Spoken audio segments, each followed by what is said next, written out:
her extraordinary efforts, and I know we're excited to learn more from Ms. Williams. So please help me welcome her, our friend, to the stage. 1976 Nobel Peace Prize.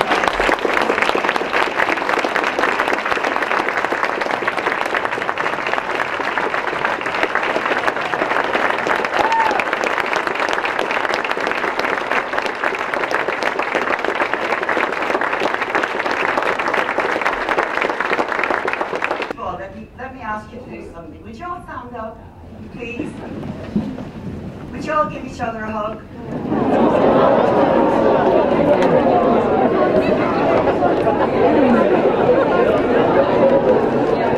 I ask people to do that because one of the greatest sayings in the world should be, arms are for hugging, not for killing.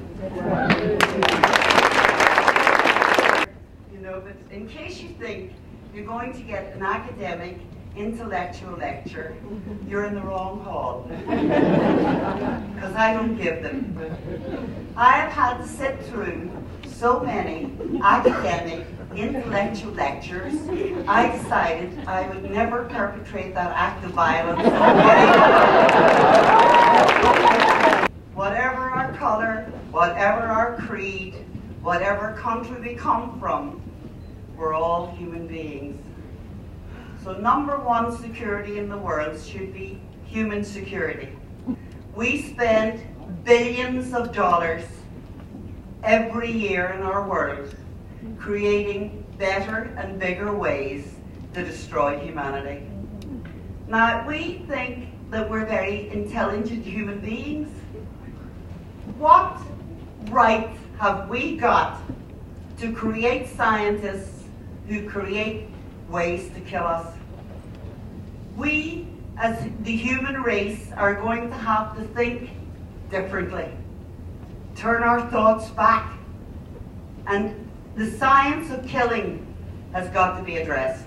Being a Catholic in Northern Ireland was being a black person in the United States of America. We had exactly the same thing happening to us, which is why we could identify so well with the Reverend Dr. Martin Luther King. All the ingredients that were happening to African Americans were happening to Irish Catholics. It was absolutely insane. And then one day, having all these thoughts in my head, you know, you can sit and think a lot about things.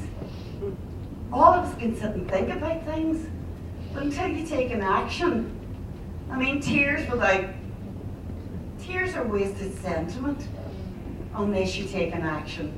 But when the peace movement started in Northern Ireland, God is my divine witness, it was not started for any other reason than the names of Deborah and Paul Williams. They were my children.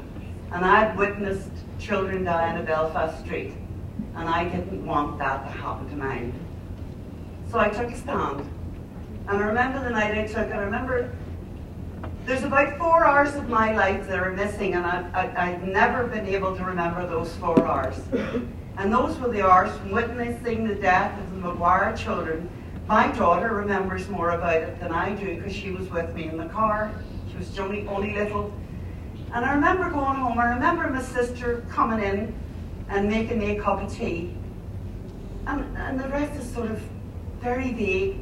And then I have a memory of standing out in my garage and I was screaming.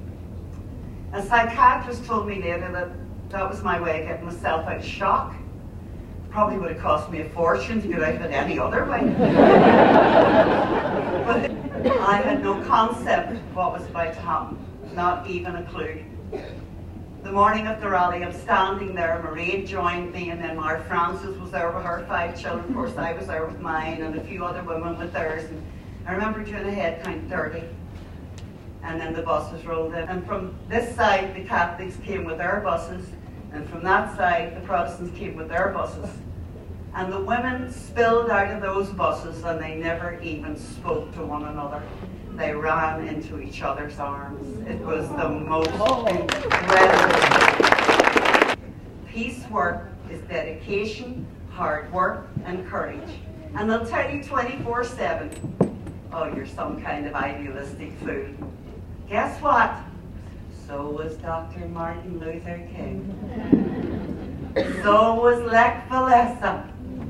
So is President Gorbachev. So is His Holiness the Dalai Lama.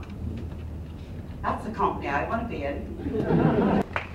So this is the Universal Declaration of the Rights of Children. It was written by me, but it was told to me by children. We, the children of the world, assert our inalienable right to be heard and to have a political voice at the United Nations and the highest levels of governments worldwide. We, the children of the world, must live with justice, with peace and freedom, but above all, with the dignity we deserve. We, the children of the world, require a Marshall Plan, a Geneva Convention, and a World Children Court of Human Rights, which meets regularly to listen to our testimonies and to listen to what is actually happening to us. We, the children of the world, demand the right to be taken to safe shelters in situations of war. We, the children of the world, consider hunger, disease, forced labor, and all forms of abuse and exploitation perpetrated upon us to be war. We, the children of the world, have had no political voice.